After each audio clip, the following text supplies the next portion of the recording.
Today we celebrate All Saints' Day.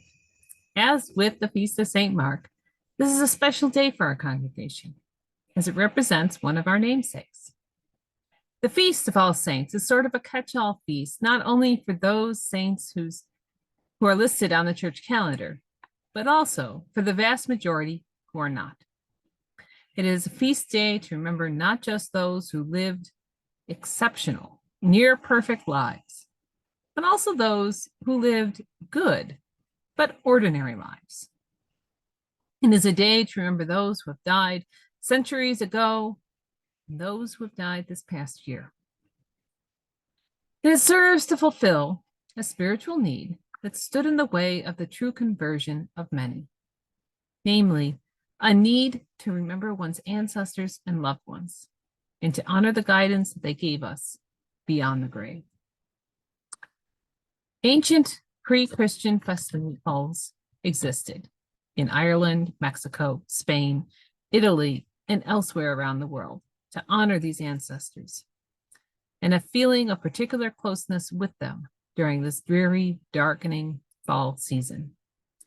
The festivities, whether visiting graves, making altars at which to pray for ancestors and to invite them to visit, the leaving out of food for the dead to absorb, or the masking as the dead, can be seen in our Halloween, the Irish Samhain, and the Mexican Day of the Dead celebrations. But despite their pre-Christian origins, these festivities have been made inherently Christian. As Christians, we believe that the human soul is immortal and that one day those who have died will live not just in spirit, but in body as well. And while there are those with whom we may be able to in some way communicate, whether through prayer or dreams, or simply that feeling or sign that brings us comfort, one day, all who have been or will ever be will be reunited and face judgment. Which brings us to why we have three readings this morning that are on the whole off-putting. The first being from the book of Daniel, talking about the four beasts. Kings who will divide the world amongst themselves and cause great suffering and devastation amongst the peoples, the animals, and the land, but who will ultimately be conquered by the one God and King of all. The second being the Psalm, which starts off brightly enough and then descends into a schadenfreude-laden vengeance hymn. And finally, the Gospel, which includes the familiar and well-worn Beatitudes, but then switches to the woes. Not exactly the positive, uplifting message that one would expect for a day on which we honor all saints. That is, all who will be judged worthy on the last day. But I think when we think of these saints in this way, as all those who will be judged in this way, then these readings become more palatable as warnings that sainthood is not inevitable. It is a choice that we make in this life. But also, it is not an unachievable impossibility for all but a few elect.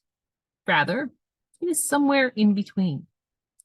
And we specifically do not have a Feast of All Souls in the Episcopal Church because we do believe that sainthood is not this impossibility, but rather a goal that we can all strive for, and one that we can reasonably believe that those we have loved in this life will also or have already done so. We can believe that those whose presence we feel year-round, but most especially at this time, when the world is buttoning up and preparing for the colds of winter, are invited into the heavenly courts. And we can see in this time more than just the dressing up of children in superhero and princess costumes and going door to door to request candy, or adults dressing up and holding parties, but rather a celebration of those who have gone before.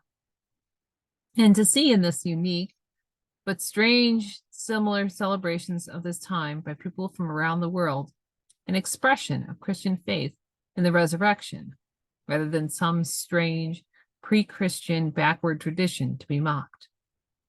When we come to this place of understanding, we are also able to appreciate the need to respect all of these festivities, especially the Mexican Day of the Dead as a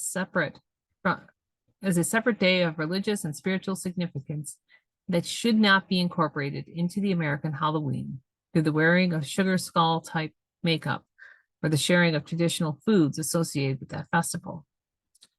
Halloween, as we celebrate it, is based in Christian tradition of marking the Feast of All Saints the evening before, but it has wandered far from those origins to be a truly secular event with no mention of saints or the honored dead.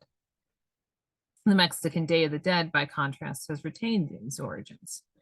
And as we celebrate today, it is important that we, like the people of Ireland and Mexico, remember our loved ones and look to all the saints as models of how to live holy lives as we consider our own mortality.